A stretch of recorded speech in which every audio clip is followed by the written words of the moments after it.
Piense y hágase rico, Napoleón Hill, séptima parte. Convertido a audio por Edwin S.G. Decisión. El dominio de la dilación. El séptimo paso hacia la riqueza. El análisis efectuado sobre más de 25.000 hombres y mujeres que habían experimentado el fracaso puso de manifiesto el hecho de que la falta de decisión era casi siempre el motivo que encabezaba la lista de las 31 grandes causas de fracaso. La dilación, lo contrario de la decisión, es un enemigo común que debe superar casi cada ser humano. Usted se encontrará con una oportunidad de poner a prueba su capacidad para tomar decisiones rápidas y concretas cuando termine de leer este libro, y esté preparado para poner en práctica los principios descritos aquí. El análisis de varios cientos de personas que habían acumulado fortunas bastante más allá de la marca del $1.000.000 puso de manifiesto el hecho de que cada una de ellas tenía el hábito de tomar decisiones con rapidez, y de cambiarlas con lentitud, si y cuando se veía la necesidad de cambiarlas. Las personas que no logran acumular dinero, tienen, sin excepción, el hábito de tomar decisiones, si es que las toman, de modo muy lento, y de cambiar esas mismas decisiones con rapidez y a menudo. Una de las cualidades más notables de Henry Ford era su costumbre de tomar decisiones rápidas y definitivas, y de cambiarlas con lentitud. Esta cualidad era tan pronunciada en el señor Ford que le hizo ganarse la reputación de ser un hombre obstinado. Fue precisamente esa cualidad la que le indujo a continuar la fabricación de su famoso modelo T, el coche más feo del mundo, en un momento en que todos sus consejeros, y muchos de los compradores del coche, le estaban pidiendo que lo cambiara. Quizás el señor Ford se retrasó demasiado en efectuar el cambio, pero la otra cara de la moneda es que la firmeza de su decisión le permitió ganar una enorme fortuna antes de que se hiciera necesario cambiar el modelo.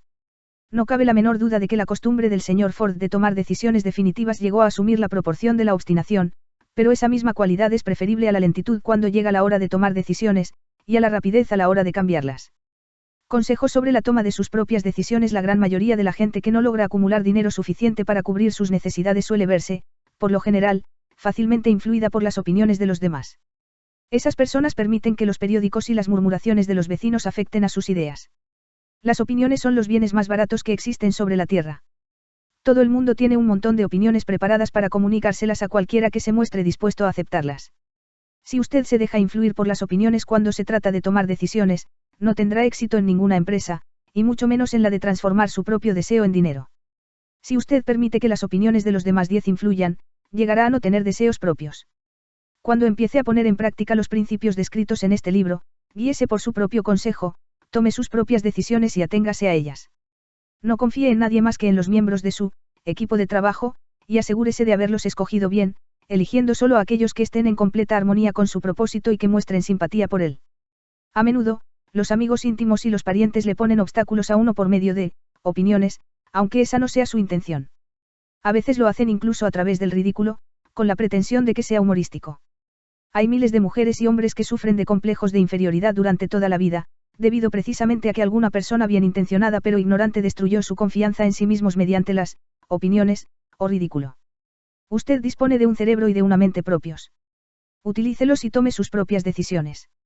Si lo que necesita son hechos, o la información, de otras personas, que le permitan tomar sus decisiones, como sucederá en numerosos casos, lleve a cabo esos hechos, o asegúrese con discreción de esa información que necesita, sin descubrir cuáles son sus propósitos. Una de las características de las personas que tienen solo conocimientos elementales o escasos es la de que intentan dar la impresión de que poseen muchos conocimientos. En general, esas personas hablan demasiado, y saben escuchar muy poco. Mantenga los ojos y los oídos bien abiertos, y la boca cerrada, si lo que desea es adquirir el hábito de una toma de decisiones rápida. Quienes hablan mucho hacen bien poco. Si usted habla mucho más de lo que escucha, no solo se privará a sí mismo de muchas oportunidades de acumular conocimientos útiles, sino que también habrá puesto sus planes y propósitos al descubierto ante personas a las que les encantará desilusionarle porque, en el fondo, lo envidian. Recuerde, también que, cada vez que abra la boca en presencia de una persona que posea una gran abundancia de conocimientos, estará desplegando ante ella su reserva exacta de conocimientos propios, o su falta de la misma. La verdadera sabiduría suele llamar la atención merced a la modestia y el silencio. Tenga en cuenta el hecho de que cada persona con la que usted se asocie estará buscando, como usted mismo, la oportunidad de acumular dinero. Si habla con demasiada libertad acerca de sus planes, quizás se sienta sorprendido al enterarse de que alguna otra persona se le ha adelantado para alcanzar el objetivo que usted se había propuesto alcanzar, poniendo en práctica los mismos planes acerca de los cuales usted habló con tanta imprudencia. Que una de sus primeras decisiones sea la de mantener cerrada la boca, y abiertos los ojos y los oídos. Como una forma de recordarle este consejo, sería útil que copiara el siguiente epigrama en letras mayúsculas, y lo colocara allí donde pueda verlo cada día, Dígale al mundo lo que intenta hacer, pero llévelo a cabo antes de decirlo. Eso es algo así como decir, lo que cuenta son los hechos, y no las palabras. Libertad o muerte en una decisión. El valor de toda decisión depende del coraje que se necesite para ejecutarla. Las grandes decisiones, aquellas que constituyeron los fundamentos de la civilización, fueron tomadas asumiendo grandes riesgos, lo que a menudo significó la posibilidad de encontrar la muerte. La decisión de Lincoln de promulgar su famosa Declaración de la Emancipación, mediante la que se otorgaba la libertad a las personas de color en Estados Unidos, la tomó a sabiendas de que ese acto pondría en su contra a miles de amigos y partidarios políticos. La decisión de Sócrates de tomar la venenosa cicuta, en lugar de comprometer sus creencias personales, fue un acto de gran valentía. Se adelantó 1000 años a su tiempo, y dio el derecho a la libertad de pensamiento y de palabra a todos los que no habían nacido aún. La decisión del general Robert E. Lee de apartarse de la Unión y tomar partido por la causa del Sur, también fue una acción valerosa, pues él sabía que podía costarle la vida, además de la de muchas otras personas. 56 que se arriesgaron a la horca, pero la mayor decisión de todos los tiempos, en lo que se refiere a los ciudadanos de lo que más tarde sería Estados Unidos, se tomó el 4 de julio de 1776, en Filadelfia, cuando 56 hombres estamparon sus firmas en un documento que, como muy bien sabían, aportaría la libertad a todos los norteamericanos, o bien dejaría a cada uno de los 56 colgado de una cuerda por el cuello. Sin duda alguna habrá oído hablar de ese famoso documento, aunque tal vez no haya extraído del mismo la gran lección de logro personal que nos enseña de un modo tan sencillo. Muchos recuerdan la fecha en que esa gran decisión fue tomada, pero pocos se dan cuenta del valor que se necesitó para ello. Recordamos nuestra historia, tal y como nos la enseñan, recordamos las fechas, y los nombres de los hombres que lucharon, recordamos Valley Forge y Yorktown, recordamos a George Washington y a Lord Cornwallis. Pero, en realidad, sabemos muy poco acerca de las fuerzas reales que había detrás de estos nombres, fechas y lugares. Y sabemos menos todavía sobre ese poder intangible que nos aseguró la libertad, mucho antes de que los ejércitos de Washington llegaran a Yorktown. Representa casi una tragedia que los historiadores hayan pasado por alto el hacer la más mínima referencia al poder irresistible que dio nacimiento y libertad a la nación destinada a establecer nuevos niveles de independencia para todos los pueblos de la tierra. Y digo que eso es casi una tragedia porque precisamente se trata del mismo poder que todo individuo debe utilizar para superar las dificultades que se le presenten en la vida, y obligar a ésta a pagar el precio que se le pide. Revisemos, aunque solo sea de forma muy breve, acontecimientos que dieron lugar a ese poder. La historia comienza con un incidente ocurrido en Boston el 5 de marzo de 1770. Los soldados británicos patrullaban por las calles, amenazando a los ciudadanos con su sola presencia. A los colonos no les gustaba ver hombres armados andando por sus ciudades. Empezaron a expresar abiertamente su resentimiento por este hecho, arrojando piedras y profiriendo insultos contra los soldados que patrullaban, hasta que el oficial al mando dio la orden. «Carguen bayonetas. Carguen». La batalla que comenzó en ese momento tuvo como resultado la muerte de muchos, mientras que otros quedaron heridos. El incidente provocó tal resentimiento que la Asamblea Provincial, compuesta por colonos importantes, convocó una reunión con el propósito de emprender alguna acción concreta. Dos de los miembros de esa asamblea fueron John Hancock y Samuel Adams. Tomaron la palabra y hablaron con valentía, declarando que debían organizar un movimiento para expulsar de Boston a todos los soldados británicos. Debemos recordar que eso fue una decisión surgida en la mente de dos hombres, lo que podemos considerar como el principio de la libertad que todos disfrutamos ahora en Estados Unidos. Tampoco podemos olvidar que la decisión de esos dos hombres exigía fe y coraje, porque era una decisión que entrañaba peligros. Antes de que la asamblea terminara, Samuel Adams fue elegido para visitar al gobernador de la provincia, Hutchinson, con objeto de exigirle la retirada de las tropas británicas.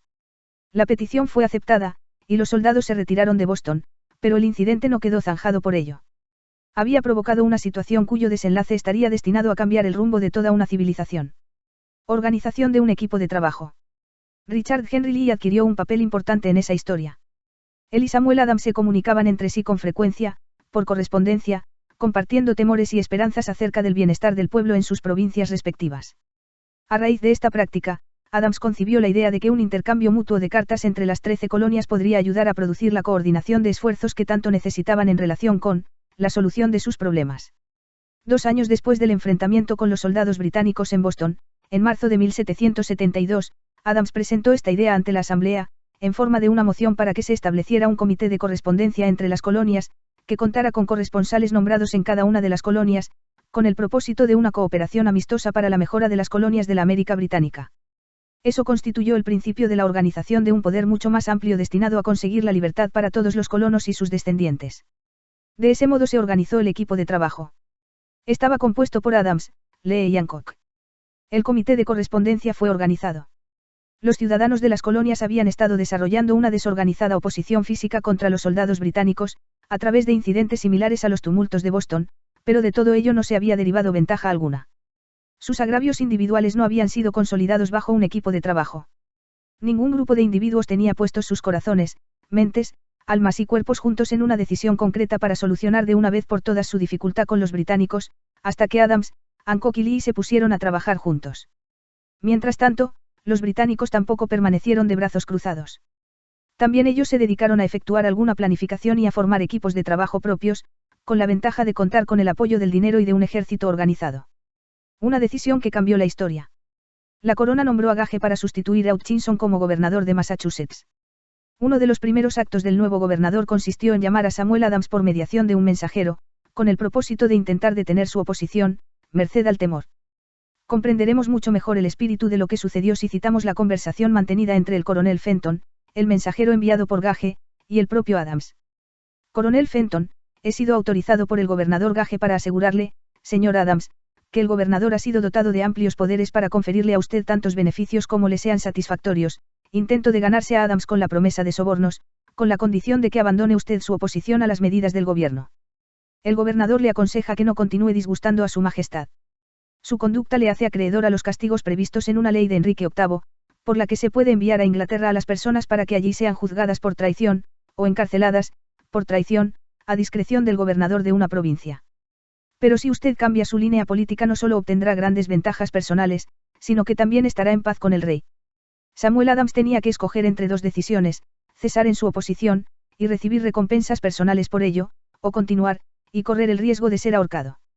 Evidentemente, había llegado el momento en que Adams se veía obligado a tomar una decisión que podía costarle la vida. Adams insistió en que el coronel Fenton, bajo palabra de honor, le transmitiría al gobernador su respuesta, repitiendo con toda exactitud las mismas palabras que él le dijera. La contestación de Adams fue: dígale al gobernador Gage que confío desde hace mucho tiempo en estar en paz con el rey de reyes. Ninguna consideración personal me inducirá a abandonar la justa causa de mi país. Y dígale al gobernador Gage que Samuel Adams le aconseja que no continúe insultando los sentimientos de un pueblo exasperado. Cuando el gobernador Gage recibió la cáustica respuesta de Adams, montó en cólera y promulgó una proclama en la que se decía: el abajo firmante, en nombre de su majestad, ofrece y promete su más gracioso perdón a todas aquellas personas que a partir de ahora abandonen las armas y regresen a los deberes propios de súbditos pacíficos. Las únicas excepciones del beneficio de tal perdón son Samuel Adams y John Hancock, cuyas ofensas, de naturaleza demasiado flagrante, no admiten otra consideración que la de un adecuado castigo. Podríamos decir que tanto Adams como Hancock se encontraban en dificultades. La amenaza del airado gobernador obligó a los dos hombres a tomar otra decisión, igualmente peligrosa. Convocaron una apresurada reunión de sus más fieles seguidores. Una vez todos estuvieron presentes, Adams cerró la puerta con llave, se la metió en el bolsillo y les informó que era imperativo organizar un congreso de los colonos, y que nadie abandonaría aquella habitación hasta que se hubiera tomado la decisión de convocar dicho congreso. A este anuncio siguió una gran excitación. Algunos sopesaron las posibles consecuencias de tal radicalismo. Otros expresaron graves dudas en cuanto a la prudencia y la conveniencia de una decisión tan definitiva, que desafiaba claramente a la corona. Encerrados en aquella habitación había dos hombres inmunes al temor, ciegos ante la posibilidad del fracaso, Hancock y Adams. Gracias a la influencia de sus mentes, los demás fueron inducidos a aceptar que se debían establecer acuerdos, a través del Comité de Correspondencia, para convocar el primer Congreso Continental, que se celebraría en Filadelfia el 5 de septiembre de 1774. Vale la pena recordar esa fecha. Es mucho más importante que la del 4 de julio de 1776. Si no se hubiera tomado la decisión de convocar un Congreso Continental, tampoco se hubiese llevado a cabo la firma de la Declaración de Independencia. Antes de que la primera reunión del nuevo Congreso se celebrara, otro líder, que se encontraba en otra parte del país, se hallaba profundamente enfrascado en la tarea de publicar una sucinta exposición de los derechos de la América británica. Se trataba de Thomas Jefferson, de la provincia de Virginia, cuyas relaciones con Lord Dunmore, representante de la corona en Virginia, eran tan tensas como las de Hancock y Adams con su gobernador.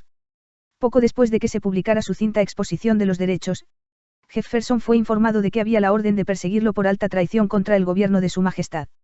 Inspirado por la amenaza, uno de los colegas de Jefferson, Patrick Henry, expresó con claridad lo que pensaba, y concluyó sus observaciones con una frase que se ha hecho clásica desde entonces: si esto es traición, que sea la mayor de todas.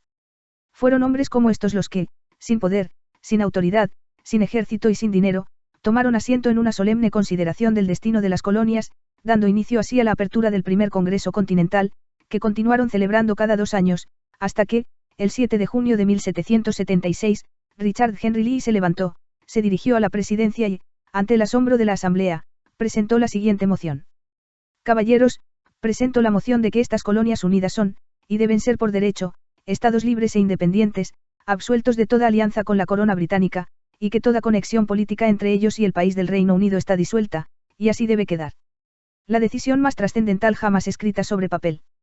La asombrosa moción de Lee fue discutida con tanto fervor, y durante tanto tiempo, que él empezó a perder la paciencia. Finalmente, después de días de discusiones, volvió a ocupar el estrado de oradores y declaró, con una voz clara y firme: Señor presidente, hace días que llevamos discutiendo este tema. Es el único recurso de acción que podemos seguir. ¿Por qué, entonces, retrasarlo más? ¿Por qué continuar deliberando? Que este día feliz de nacimiento a una república americana. Que se levante, no para devastar y conquistar, sino para restablecer el reino de la paz y de la ley. Antes de que se votara su moción, Lee fue llamado a Virginia debido a una grave enfermedad familiar, pero, antes de marcharse, dejó la causa en manos de su amigo Thomas Jefferson, el cual le prometió luchar hasta que se cumpliera una acción favorable. Poco después, el presidente del Congreso, Hancock, nombró a Jefferson presidente de un comité que se dedicaría a redactar la Declaración de Independencia. El comité trabajó mucho y muy duramente en la redacción de un documento que, cuando fuera aceptado por el Congreso, y firmado por cada uno de los congresistas, significaría una condena de muerte para todos los firmantes en el caso de que las colonias perdieran en la lucha que, sin lugar a dudas, estallaría entre ellas y el Reino Unido. Se redactó el documento y la versión original del mismo fue leída el 28 de junio ante el Congreso. Durante varios días se discutió, alteró y preparó su redacción definitiva. El 4 de julio de 1776, Thomas Jefferson se levantó ante la Asamblea y, sin el menor temor en su voz, leyó la decisión más trascendental jamás escrita sobre papel. Cuando en el curso de los acontecimientos humanos se hace necesario que un pueblo disuelva los lazos políticos que lo han conectado con otro, y asuma, entre los poderes de la tierra, el Estado separado e igual a que las leyes divinas y naturales le dan derecho, un respeto decente por las opiniones de la humanidad exige que ese pueblo declare las causas que lo impelen a la separación. Cuando Jefferson hubo terminado de leer, se votó la aprobación del documento, que fue aceptado, y después los 56 hombres presentes lo firmaron. Cada uno de ellos ponía en juego su propia vida con la decisión de estampar su firma en aquel papel. Gracias a esa decisión una nación surgió a la existencia, una nación destinada a aportar para siempre a la humanidad el privilegio de tomar sus propias decisiones. Al analizar los acontecimientos que condujeron a la Declaración de Independencia, podemos estar convencidos de que esta nación, que ahora ostenta una posición de respeto y poder entre todos los demás países del mundo, fue el fruto de la decisión de un equipo de trabajo compuesto por 56 hombres. Observe bien el hecho de que su decisión fue lo que aseguró el éxito a los ejércitos de Washington, porque el espíritu de esa decisión estaba en el corazón de cada uno de los soldados que lucharon con él, y sirvió como un poder espiritual que no reconoce lo que es el fracaso. Observe también, y para mayor beneficio personal, que el poder que dio la libertad a esta nación es el mismo poder que todo individuo ha tenido que utilizar para alcanzar su autodeterminación. Este poder está hecho a partir de los principios descritos en este libro. No resulta difícil detectar, en la historia de la Declaración de Independencia, al menos 6 de estos principios: deseo, decisión, fe, perseverancia, equipo de trabajo y planificación organizada. Sepa lo que quiere y, en general, lo conseguirá. A través de toda esta filosofía se encontrará la sugerencia de que el pensamiento, apoyado por un fuerte deseo, tiene una tendencia a transformarse en su equivalente físico. Tanto en esta historia como en la de la organización de la United States Steel Corporation se encuentra una descripción perfecta del método mediante el cual el pensamiento produce esta asombrosa transformación. En su búsqueda del secreto del método, no espere milagro alguno, porque no lo hallará. Solo encontrará las eternas leyes de la naturaleza. Esas leyes están disponibles para toda aquella persona que tenga la fe y el valor suficientes para utilizarlas. Pueden ser empleadas bien para aportar libertad a una nación, bien para acumular riquezas. Quienes toman decisiones con rapidez y de un modo definitivo saben muy bien lo que quieren, y, en general, lo consiguen. Los líderes en todos los campos de la vida son personas que deciden con rapidez y firmeza. Esa es la razón principal por la que se han convertido en líderes. El mundo tiene la costumbre de abrir paso al hombre cuyas palabras y acciones muestran que sabe a dónde se dirige. La indecisión es un hábito que suele aparecer en la juventud. El hábito adquiere permanencia a medida que el joven pasa por la escuela, el instituto e incluso la universidad sin una definición de propósito. El hábito de la indecisión acompaña al estudiante cuando inicia el trabajo que elige hacer, si es que lo elige. En general, el joven que acaba de terminar sus estudios busca cualquier trabajo. Acepta el primero que se le ofrece, porque ha caído en el hábito de la indecisión. 98 de cada 100 personas que trabajan en la actualidad a cambio de un salario ocupan los puestos en los que están porque les faltó la firmeza de decisión necesaria para planificar el alcanzar un puesto determinado, así como el conocimiento acerca de cómo elegir al patrono. La firmeza de decisión exige siempre valor, y, a veces, incluso mucho valor. Los 56 hombres que firmaron la Declaración de Independencia pusieron sus vidas en juego cuando decidieron estampar sus firmas en aquel documento. La persona que toma la firme decisión de conseguir un puesto de trabajo determinado, y de que la vida le pague el precio que pide, no pone en juego su vida con esa decisión, lo único que se juega es su libertad económica. La independencia financiera, la riqueza, un negocio deseable o un buen puesto profesional no se encuentran al alcance de la persona que descuida o rechaza la expectativa, la planificación y la exigencia de esas mismas cosas. El que desea obtener riquezas, con el mismo espíritu con el que Samuel Adams deseó obtener la libertad para las colonias, seguro que terminará por acumular una gran fortuna.